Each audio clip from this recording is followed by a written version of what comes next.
Nemo was a little clownfish who lived a quiet life with his dad, Marlin, on the Great Barrier Reef. Nemo longed for adventure, but Marlin worried about the dangers of the ocean. He barely let Nemo out of his sight.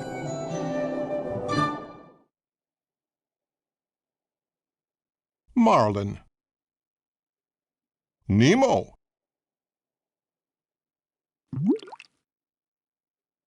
Mr. Ray.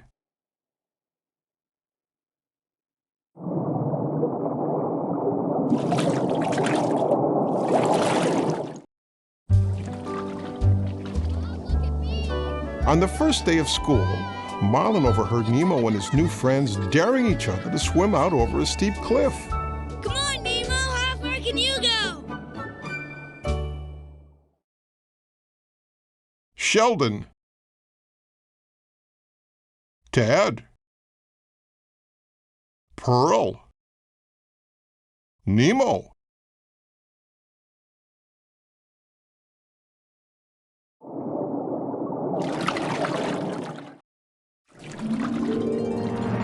Marlin panicked. Nemo! You know you can't swim well. I can swim fine, Dad, okay? Nemo darted up toward a boat on the surface. Marlin. Nemo. Mr. Ray.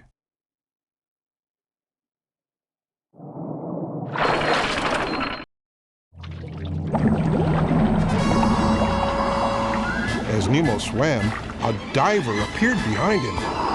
The diver pulled out a net and caught Nemo.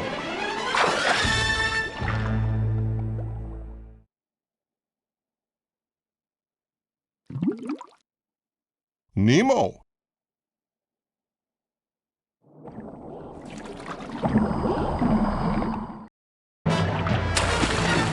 Then he returned to his boat and sped off, accidentally knocking one of his masks overboard. Marlin chased after the boat, but it was too fast. Has anybody seen a boat? Please! Marlin.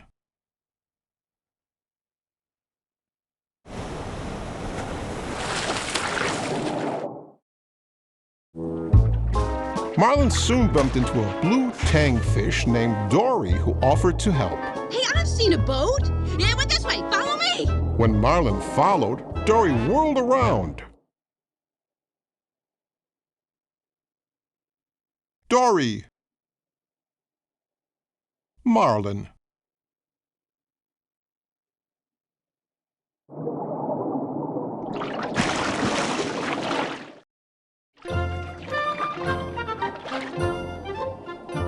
Stop following me, okay? What are you talking about? You're showing me which way the boat went.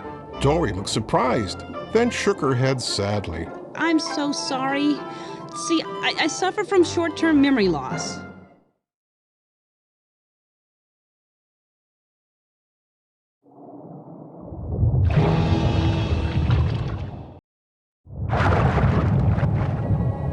Figuring Dory couldn't help him, Marlin turned to leave and found himself face to face with a shark.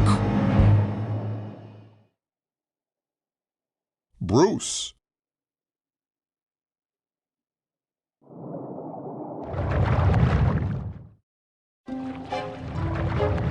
The shark invited Dory and Marlin to a get-together in an old sunken ship. Inside the ship were two other sharks, and together they pledged, "Fish are friends, not food." As they spoke, Marlin looked up and saw the diver's mask. Dory noticed some writing on the strap.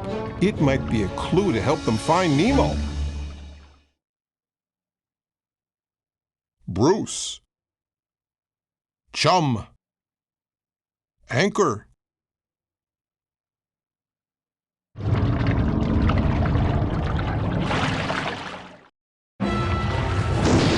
Marlin and Dory quickly left the party carrying the mask.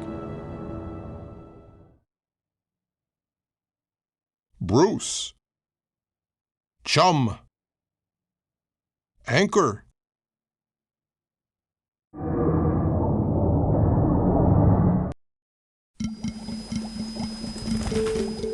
Miles away, Nemo had been taken to a fish tank in a dentist's office. A goofy gang of tropical fish lived there. The fish and their friend Nigel, a pelican, passed the time by watching the dentist work.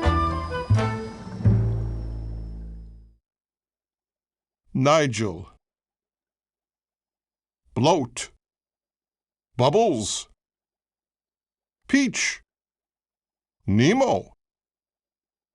Gurgle. Deb and Flo.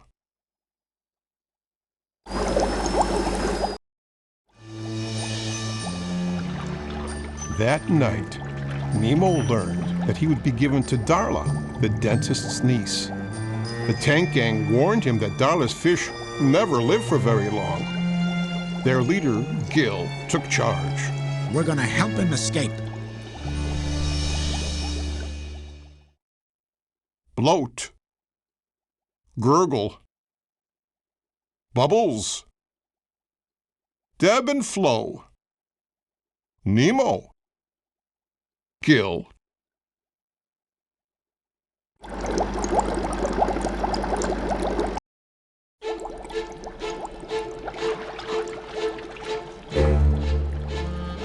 Gill explained that if someone could jam the water filter, the dentist would take the fish out of the tank to clean it. When he put the fish in plastic bags, they could escape by rolling out the window and into the harbor. But who would be brave enough to break the dangerous filter? Gill. Nemo. Peach. Gurgle. Bloat. Deb and Flo. Bubbles.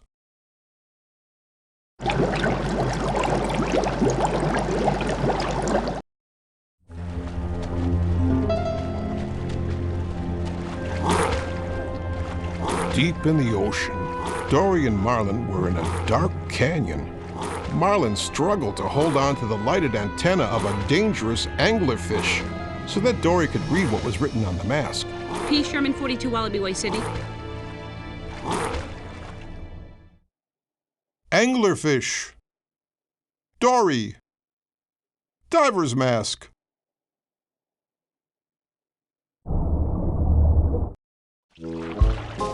Marlin and Dory headed for Sydney. Suddenly, Dory bumped into a teeny tiny jellyfish. I shall call him Squishy, and he shall be mine. But Squishy wasn't alone. Dory. Marlin.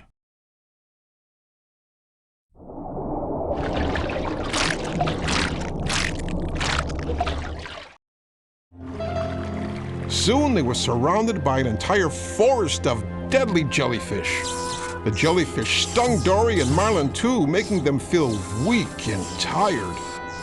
As the ocean faded around him, the last thing Marlin saw was the shadow of a giant sea turtle. Dory. Marlin.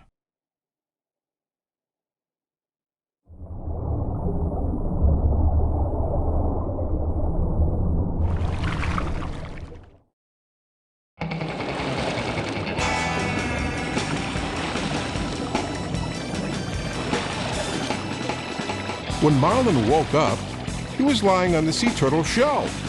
The turtle introduced himself. Dude, name's Crush. Dory. Crush.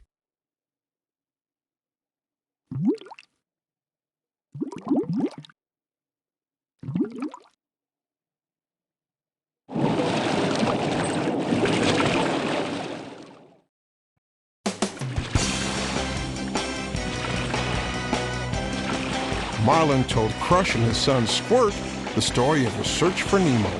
Squirt told the story to a lobster, the lobster told a dolphin, and soon the news spread all the way to Sydney, where Nigel the pelican heard it.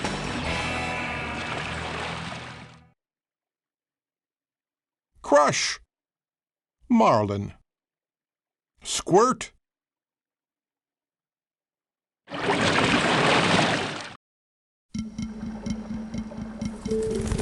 Nigel sped off to the dentist's office to tell Nemo. Your dad's been fighting the entire ocean looking for you. And the word is he's headed this way right now to Sydney. Really? Nemo realized that if he was ever going to get home, he had to be brave too.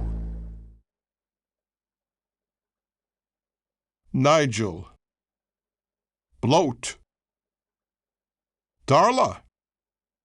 Jacques. Nemo. Gill. Gurgle. Peach.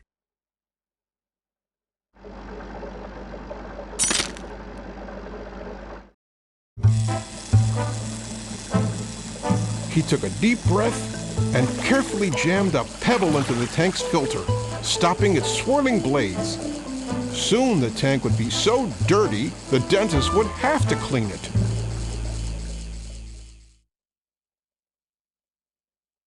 Gill. Bloat. Bubbles. Nemo.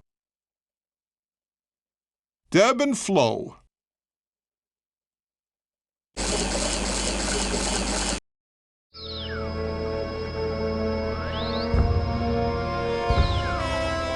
But in the morning, the tank was still clean.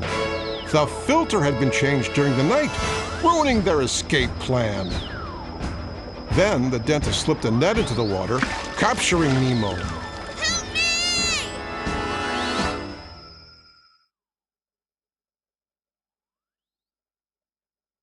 Nemo. Gill. Deb and Flo. Bubbles. Gurgle.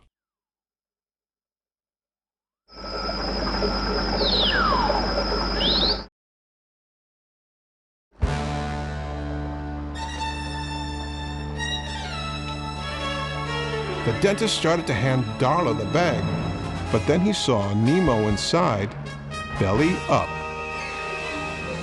Nemo winked at his friends. He was only pretending to be dead. The gang cheered. He's gonna get flushed down the toilet. He's gonna get out of here.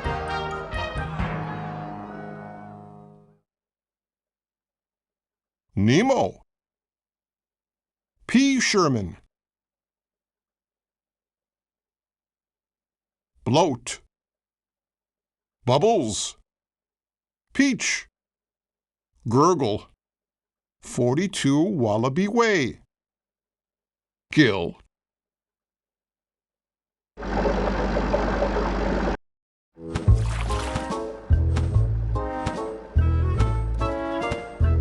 Outside Sydney, Marlin and Dory had met Nigel, who flew them straight to the dentist's office. The pelican soared inside with the 2 fish in his beak. Marlin saw Nemo floating upside down in the bag. Nemo! Marlin thought his son was dead. Darla. Nemo.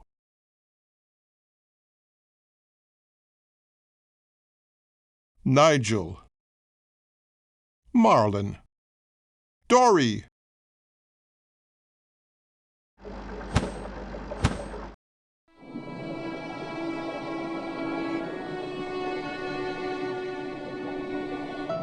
Nigel returned to the harbor. He dropped Marlin and Dory into the water. Marlin swam out to sea, leaving Dory. We were too late. I'm going home now.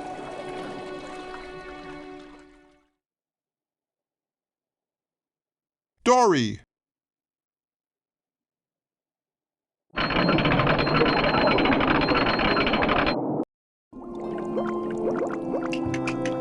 After Marlin left, Nemo swam out of a nearby pipe. He had been flushed. Nemo spotted Dory swimming in circles. Are you all right? I'm Nemo. Ah! You're Nemo! Dory hugged him happily.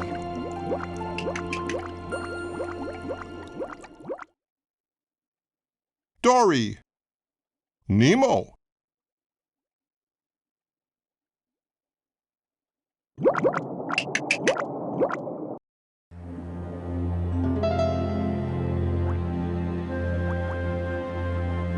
Nemo and Dory search for Marlin, spotting him in the nearby fishing grounds. Daddy! Nemo!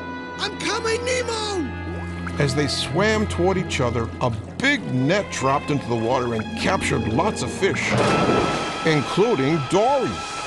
But Nemo knew exactly what to do. Tell all the fish to swim down!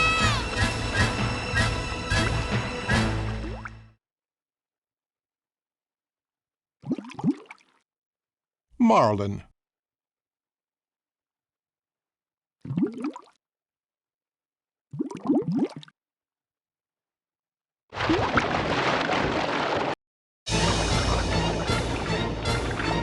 Together, the fish swam down until the net broke. Everyone was free.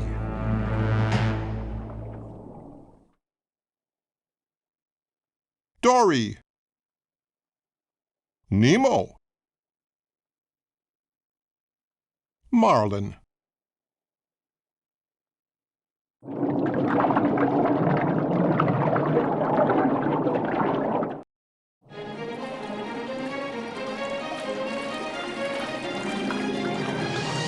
Several weeks later, Nemo was back home and ready for school. This time, Marlin was ready too. He knew that his son could take care of himself. Nemo waved as he swam away. He swam back and hugged Marlin. Love you, Dad. Marlin smiled. I love you too, son. Now go have an adventure.